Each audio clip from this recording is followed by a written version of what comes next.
Hello everyone, welcome back to OCD Recovery's YouTube channel. I wanted to jump on here and talk about the reality of relationships.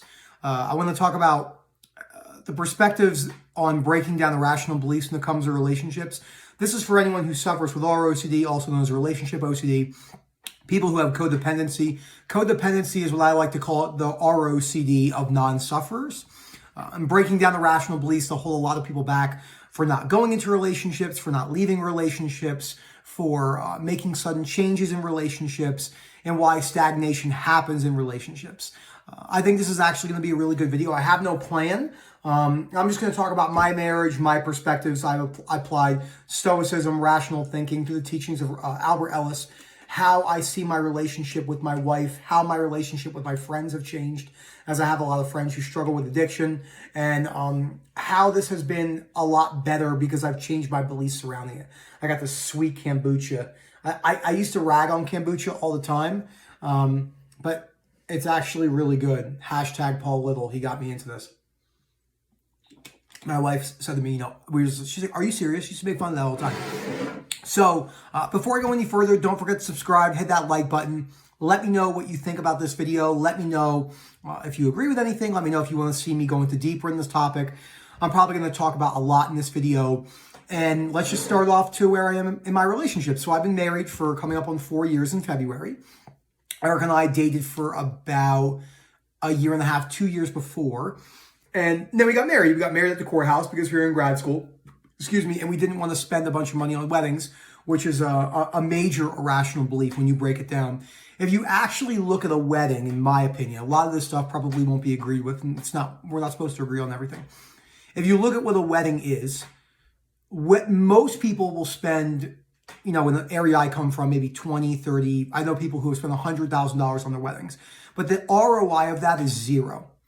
If you look at, is there anything else in life you would spend $100,000, $50,000 on to provide you with such minimal cost-benefit ratio? Now, not everything has to be cost-benefit ratio, but marriages in its own sense comes from religion, and there's really no rationale behind it. The vows don't really have a lot of rationale either.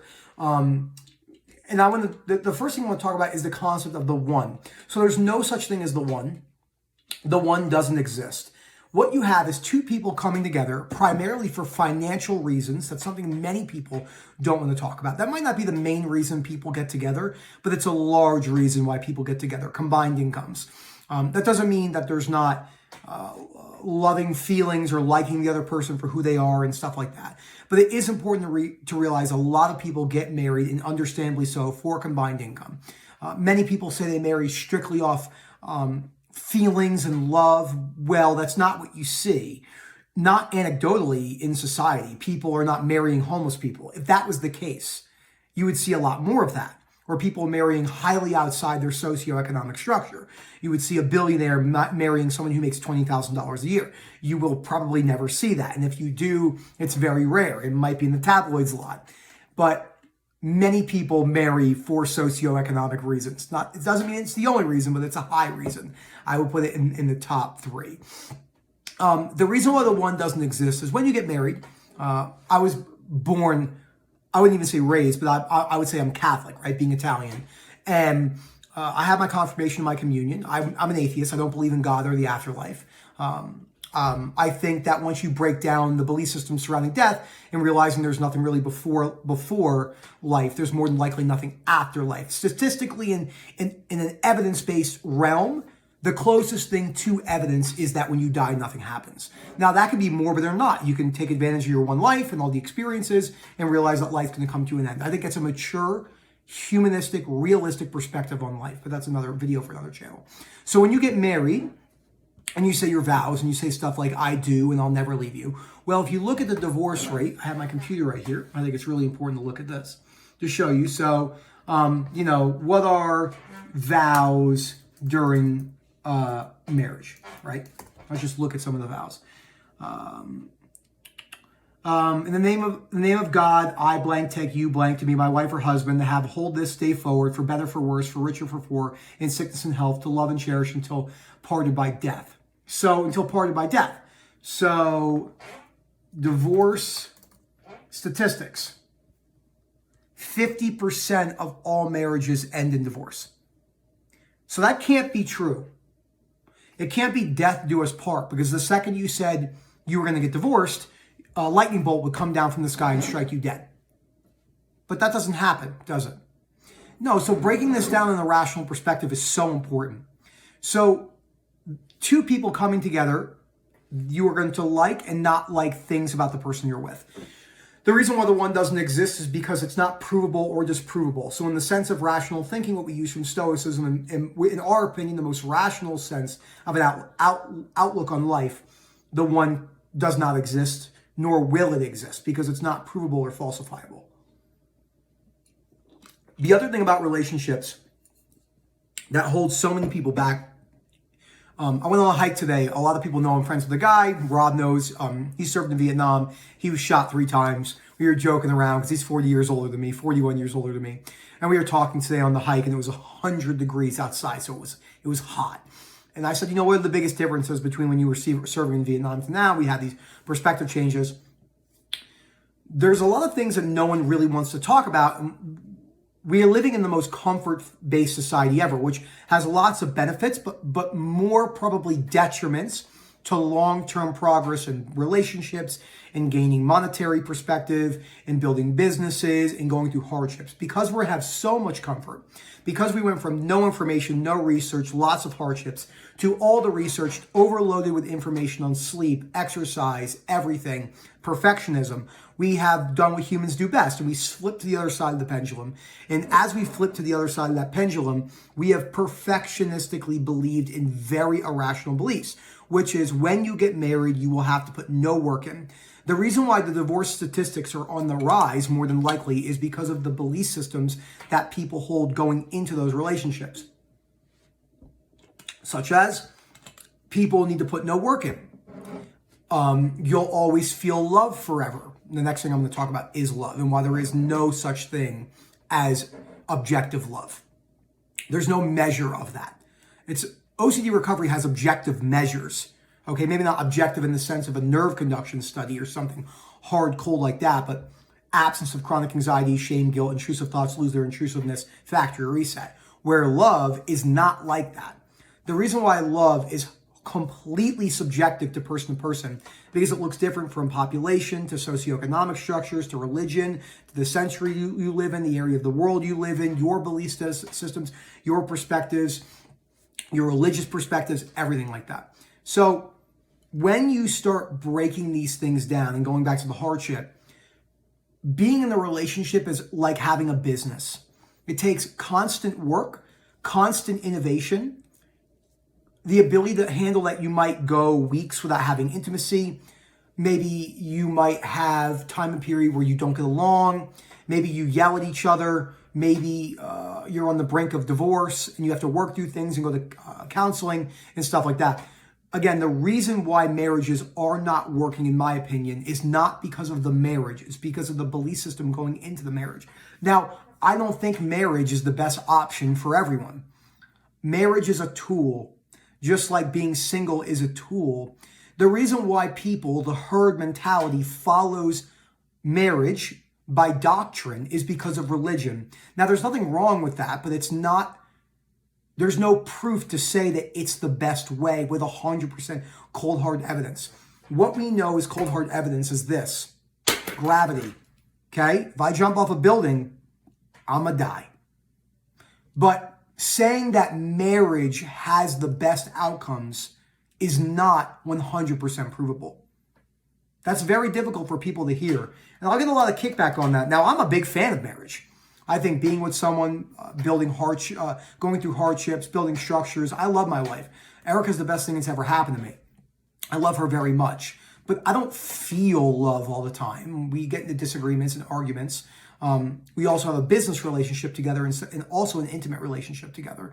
We come from 2 different countries, Erica being from Canada, me being the U.S., very similar, but still different on some respects.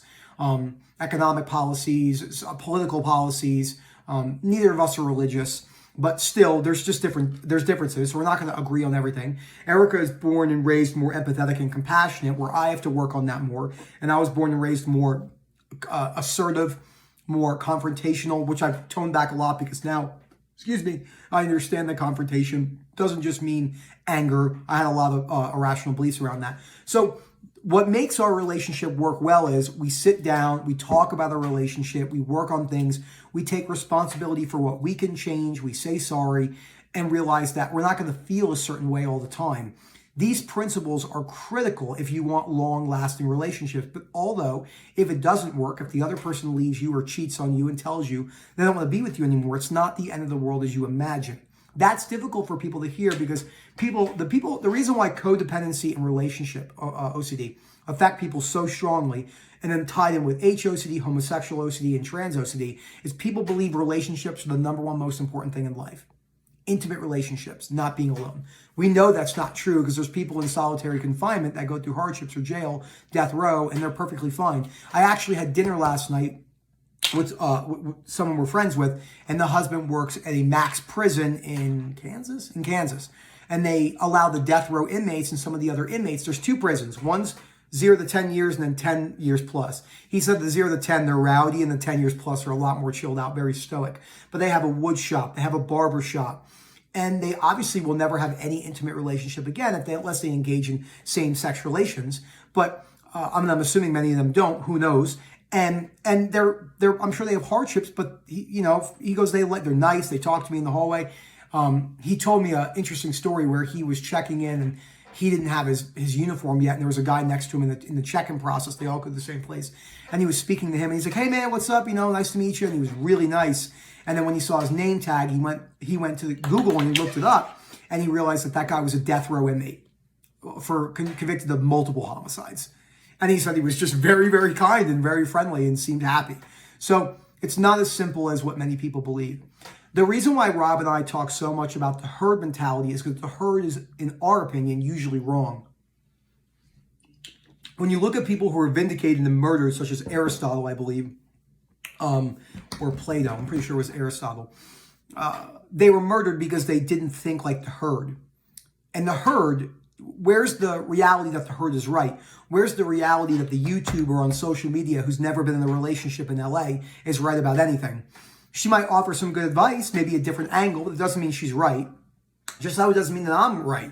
These are just my belief systems I believe in, and I would have to conduct that they're more than likely the most rational because of everything I've gone through and the way I look at things through Stoic perspectives, which is, in my opinion, the strongest outlook on reality. And that can be difficult to hear when you've been born and raised and reared in these very irrational belief systems, but it doesn't mean that you can't feel love, but it doesn't mean you're going to be in love all the time. Love is fleeting. It's an emotion. It's trying to catch happiness. Trying to catch love and trying to catch happiness is like trying to catch smoke with your bare hands. Now, I could see when Erica's experiencing loving sensations and she's looking at me and we're kissing or we're talking and she's really joyful. She might experience that with more emotional tick than I do.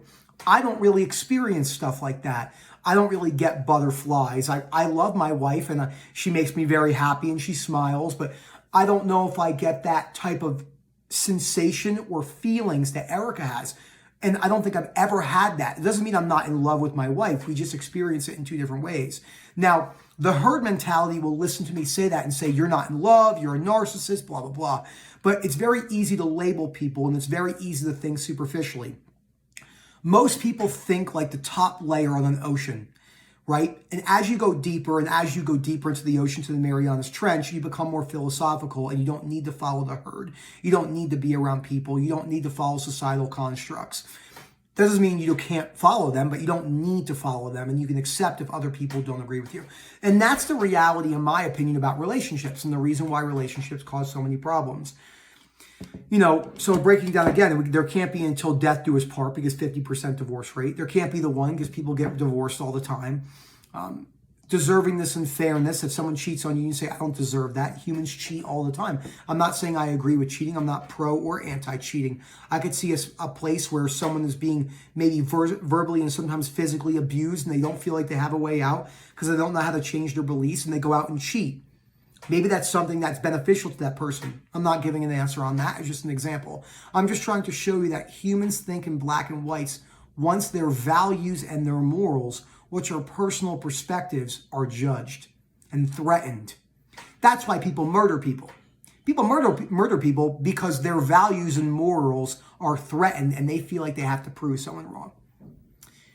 I don't see any scenario where someone would murder someone for the most part. Obviously, there's other reasons why people murder people. If they had more of an unconditional other acceptance and unconditional life acceptance. If we taught this in the school systems, I think the outcome, the statistical analysis and outcome would show much lower rates of murder. Not zero, because people do things. People lose control and people have different brains and stuff like that. But I think for the most part. So I hope you guys enjoyed this video. If you have any questions, please let me know. I really like talking about relationships because it's something I see and analyze a lot with my friends and my family members. I didn't even get to talk about my friends, but let me end with that. I have a lot of friends who I love dearly. About 4 of them, which are lifelong friends of mine, 2 Nicks, and a couple other kids. And as someone who's had to work severely on their belief systems, I can see and add maybe a suggestion here and there without them even knowing that I know this stuff. But I think the main thing that has helped me with my personal relationships is that I can't change anyone. And that's just the reality of it. And that's okay. So I hope you enjoyed this video. Don't forget to subscribe. We have a bunch of webinars coming up. If you're interested in coaching calls or anything like that, or you want to speak to me and Rob on the phone, just email phil@ocdrecovery.com. Again, that's phil@ocdrecovery.com. Ask about the webinars. We have a bunch coming up. Eventually, we're probably going to move to 2 webinars a week as it's growing a lot. Some of these webinars have 50, 70 people, 60 people. We do large 40-minute talking, and then we do large Q&As, 30 minutes. The webinars usually last an hour to sometimes an hour and 20 minutes. We have a lot of fun and try to cover a bunch of questions. And you get to hear other people talk about their, not their problems, but they are problems, their irrational belief systems, and then kind of break that down together. So thank you so much for watching, and as always, have a great day.